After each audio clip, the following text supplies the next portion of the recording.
ના નિર્ણયો કાર્તિક પટેલ જ લેતા હતા અને કાર્તિક પટેલે બંને જે ચિરાગ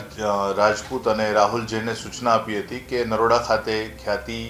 મેડિકેર નામની એક હોસ્પિટલ બનાવવાની છે અને એના માટે જે પણ કરવાનું હોય, જેટલા પણ પેશન્ટ્સ વધારે આવે જેનાથી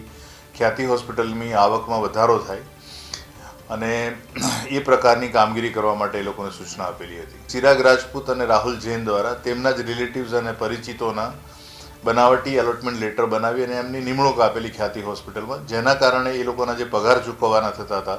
એ લોકો ખરેખર ખ્યાતિ હોસ્પિટલ ખાતે ફરજ બજાવતા નહોતા અને એ કારણે વધુ પગાર બતાવી, વધુ એમ્પ્લોય બતાવીને આ ખ્યાતિ હોસ્પિટલનું જે ફર્મ જે છે એમાં નુકસાન બતાવેલું છે. એન્યુઅલ મિટિંગ્સની જે મિનિટ્સ નોટ બને છે એમાં પણ એ પ્રકારનો ભાર મૂકવામાં આવતો હતો કે વધુમાં વધુ હેલ્થ કેમ્પ યોજવા અને એ હેલ્થ કેમ્પના માધ્યમથી ગામડાઓમાંથી અને બીજા પણ જે જરૂર છે અને જરૂર નથી એવા પણ દર્દીઓને ખ્યાતિ હોસ્પિટલ લઈને આવવા અને જે પણ હેલ્થકેર સંબંધિત જે યોજનાઓ છે જેમાં સરકારશ્રી દ્વારા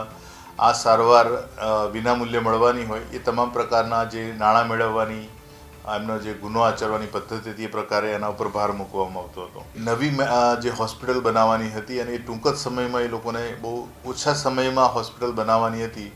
જેના કારણે એમણે એમની આ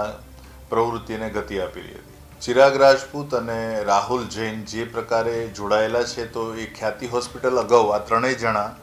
અગાઉથી અલગ અલગ હોસ્પિટલમાં સાથે કામ કર્યા પછી છેલ્લે ખ્યાતિ હોસ્પિટલમાં ભેગા થયેલા છે. એટલે એકબીજાથી પરિચિત હોવાના કારણે અને વિશ્વાસ કેળવેલો હોવાના કારણે જ્યારે કાર્તિક પટેલ દ્વારા હોસ્પિટલની આવક વધે એ માટે જે પણ પ્રકારના નિયમો હોય એને બાજુ પર મૂકીને કામ કરવાની જે પદ્ધતિ માટેની સૂચના હતી એ પ્રમાણે આ લોકો બંને કામ કરતા હતા અને મુખ્યત્વે જે